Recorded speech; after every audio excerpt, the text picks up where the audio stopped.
Hi guys, and welcome back to Paragon.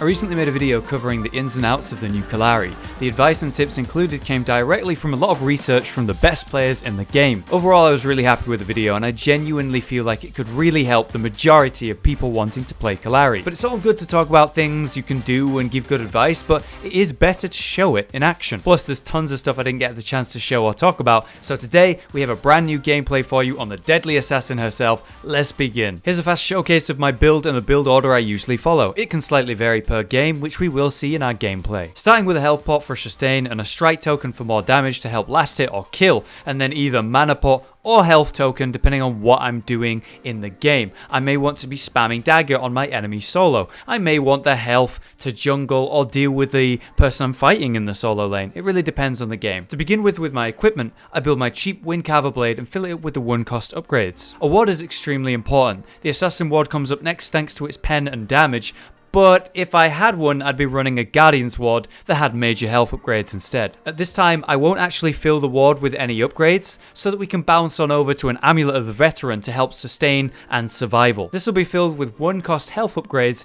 in an ideal world, but I had to put in a 2 cost strike because I don't have the cards. It works out fine, however. Next, it's the Fountain Spike to solve all mana problems and get more damage. I may ignore this card if I don't feel like I need it in certain games. Penetration is extremely important. I'd love to have more in this deck, but I only actually have 1 Void Steel Dagger. Many players run 3 in their deck. The upgrades in this card are 3, 3, and 2, and that's to help out with the math so we can end the game at 60 out of 60 card points. Next, to help the penetration even more, but also our team, it's time for the Empty Scourging Tails. Activate it, use an ability on someone, and you'll shred 80 of their physical armor.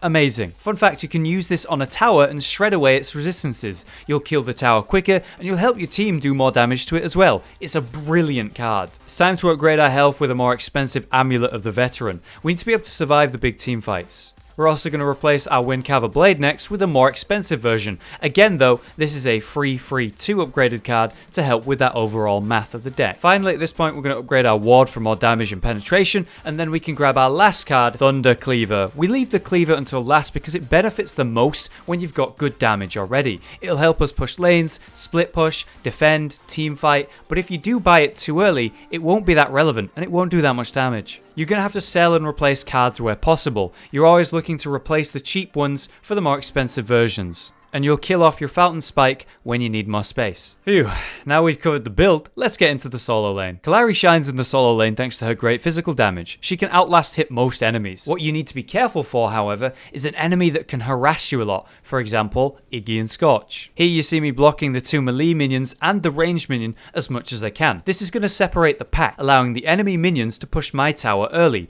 That'll keep things closer to my tower, so I'm safer overall. This is something I need to practice more, however, so that I can do it better. Nonetheless, it's a great thing to do. And oh look, I'm facing off against an Iggy. Rest in peace. But not really. You just need to be aware of your own weaknesses against this matchup, but also be aware of his. He's going to push the lane with his turrets, so I'll need help to hold the tower as long as I can. And importantly, kill him when he overextends, as Iggy's intend to do when they push. Every last hit is extremely important because in this game, I'm going to need my health cards quick. His turrets are going to really hurt me when I go for last hits.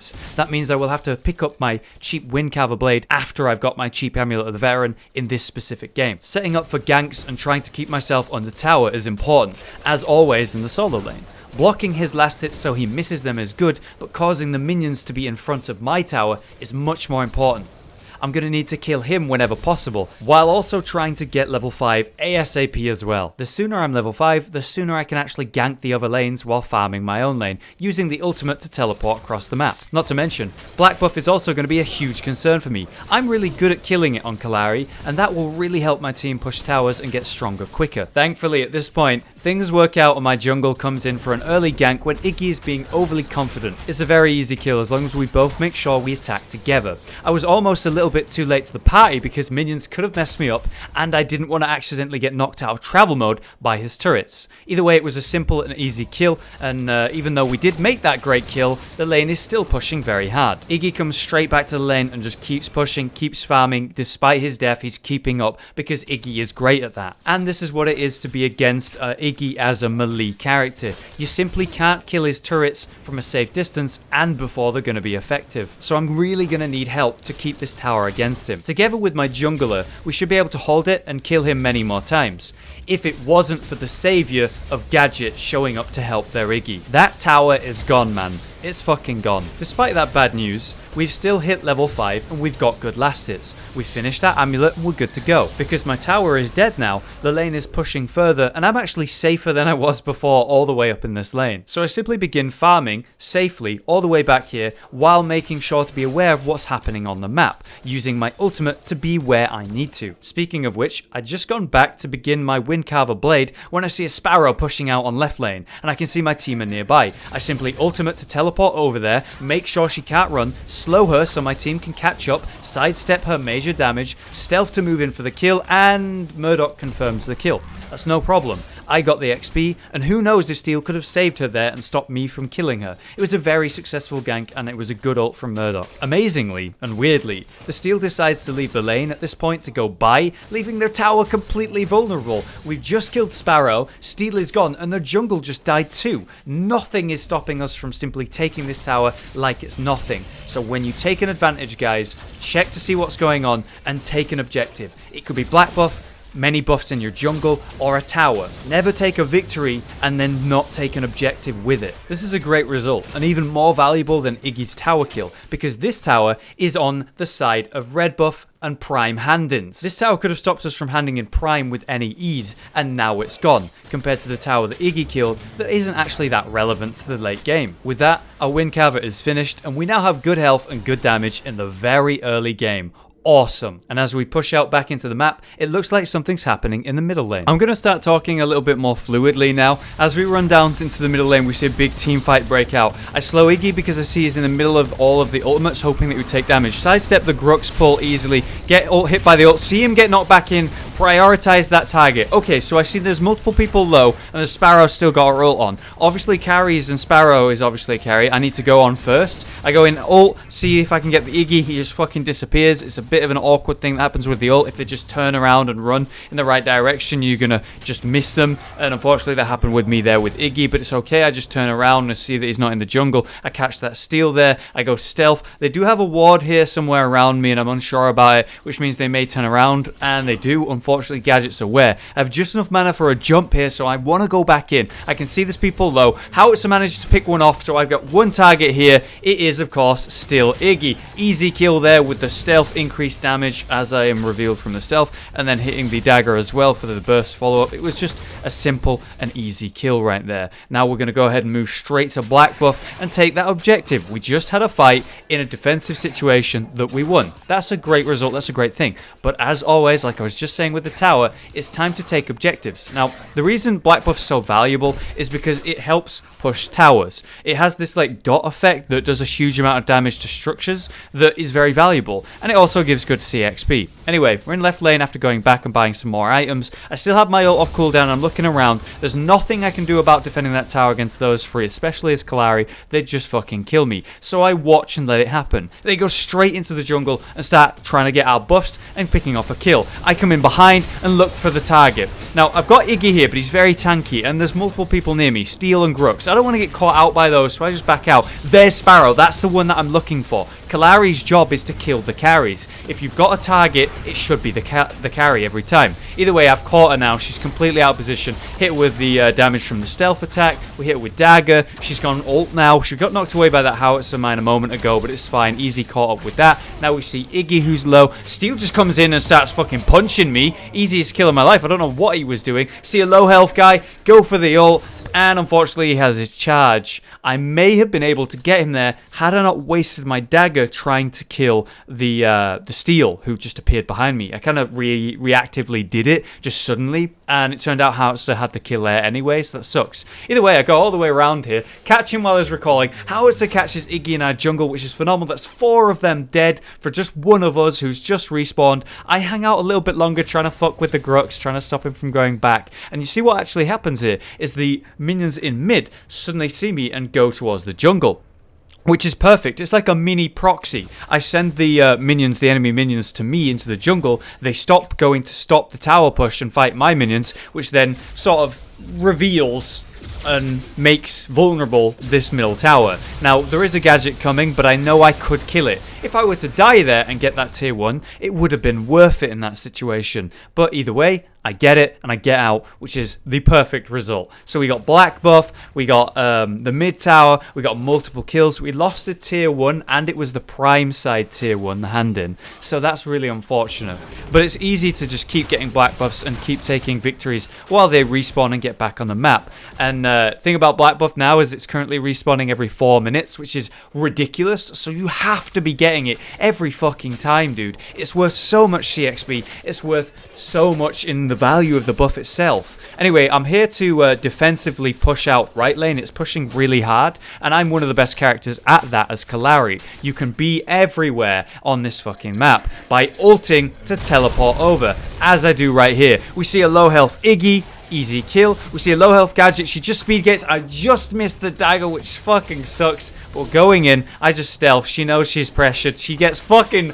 Do you see the damage that just did, dude, with the Q? It's so good. Either way, I'm behind them now. They're kind of on half health. If I go in at the wrong time, they could initiate on me. So just as always in all your encounters and situations as Kallari and big team fights, you have to pick and choose your timing, your positioning, and your target. Now, I saw Grux running away in the jungle, and I figured he'd probably be low health. But he turned around and ran straight back. I see him, and then I go, wait, there's 2 other people lower who I could catch. I got caught by the Sparrow Q. I need to get this Sparrow kill. I'm going for it. I dagger completely pointlessly because Howitzer managed to get the kill, and now my dagger's on cooldown. If I had it here, it would help me massively because I'd be able to get that steal. Either way, we catch up, do some good damage to Grux. They both turn reactively, fucking me up. Look how low I am, and then the steal.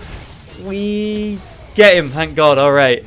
Oh, so where that went wrong was me wasting my dagger on the Sparrow. She was out position, surrounded, she was dead. And I tried to steal the kill, or at least get the killing blow. Maybe not steal it, but get the killing blow. When I didn't need to. If I'd not wasted my dagger there and had it off cooldown, we would have killed that steal a lot faster, and I probably wouldn't have died. Maybe we would have got a tower in the middle lane as well. So these little things you have to pay attention to as Kallari. If you're not going to be aware of those things and be reactive to your own mistakes and understand them, then you're not going to improve as a player. So it's really actually helpful for me to be doing these gameplay videos and these guides because I get to look at my own gameplay and really judge myself and go over where I went wrong. Anyway, we go back to middle lane to split push because I have my ult off cooldown so I can teleport wherever. And I see that they're pushing out on right. We see Iggy. I don't care about Iggy. He's too tanky. Gadget's a bit easier to kill. Grux is out of position so I slow him so my team can catch up. The enemy Gadget ult went down on me and I just walked straight out of it. Steal pushes. I sidestep out of the steal ult. Very important I didn't get hit by either the Gadget or the steal ult. That's why I'm still alive. We see a low health Iggy so I go straight in on him. Even though I'm going straight through, it's fine. We get a great Murdoch ult that hits 2. I throw on the dagger on the priority target, the one that's low, and he just barely fucking walks away. The dude's on very low health. I start recalling, trying to heal, but then I see he's actually out of his tower range, so I go straight in. The dagger, it's off cooldown. Here we go. Fuck you! Did I scare you? I love JonTron, man. He's got the best reactions. Either way, I go back in here. Steel's here as well. I get pulled by the Grux. Not ideal. I can just barely kill him before Steel comes back in. I'm fucking crying over here. I'm calling for help. I'm just trying to buy my team time. They get the tower. Steel's so low. I'm so low. Fuck, dude. Oh, he gets me, but then Steel goes down. We get the tower, and then another person goes down. It's Gadget. Look how low our carry was there, Murdoch. It was so close. Yeah, again, it was a situation that was worth it, but it was really close.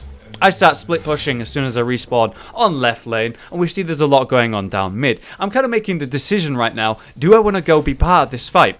Apparently, it's devolved into a my team is dead situation. That Decker, there's nothing I can do for her except throw her slow. I could have thrown it a little bit sooner, but honestly it would have had no impact. And now I risk myself. Now, you have to be aware of when your teammate is dead. If they're caught out and they're just fucking dead, then let them die. That's the way it has to be. You can't just kill yourself just because your teammate's dying, because then 2 of you die. You have to be able to be aware of when the right time to go in is, and when the right time to leave your dead teammate and not get yourself killed at the same time.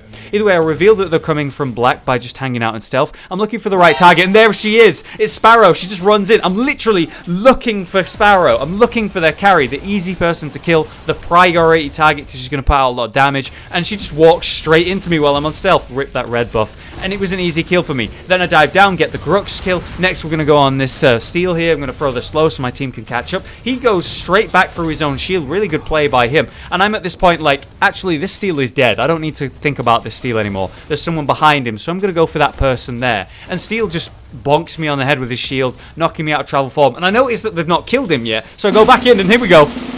Hold on. Hey, there we go. I got it the second time, guys.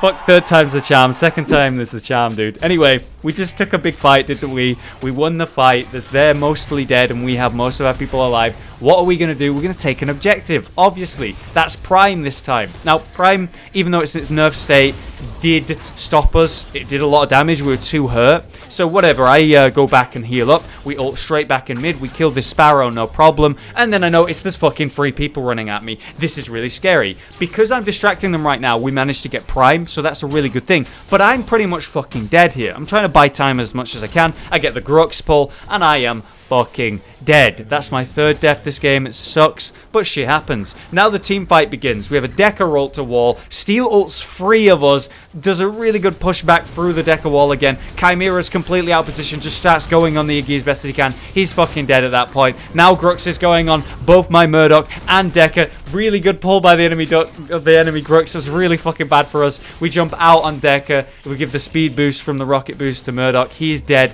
This is the part where Decker just needs to run. Her teammate was dead. That Murdoch was dead, so she just needed to escape. Iggy's pressuring her a lot. She's trying to get back to the tower. Thank God, even this late in the game right now, we still have our tier 1 tower, so she survives. They push it up as a team, knowing that we have Prime. Howitzer's still holding Prime and didn't go to the hand in for some reason. Now he's trying to hold the tier 2. Nearly fucking dying here. Just barely doesn't get pulled. Does a really good rocket. Gets someone really fucking low. Iggy dies. Now Howitzer ult comes down. Holy shit. And this is it. This is the time for me to shine, because I have just fucking respawned. They're on low health, and here it comes.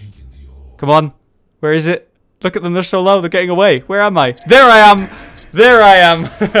And it's an easy ult kill on the steal. We get blue buff for that as well, which is phenomenal. Oh, God. I fucking love the global presence of Kallari. It's so good. And I'm looking for more. Sparrow's respawned as well. I might just be able to get this. Can I hit her with the dagger? It's going to be a hard shot. Just barely miss. Really good sidestepping and awareness from her. It's unfortunate.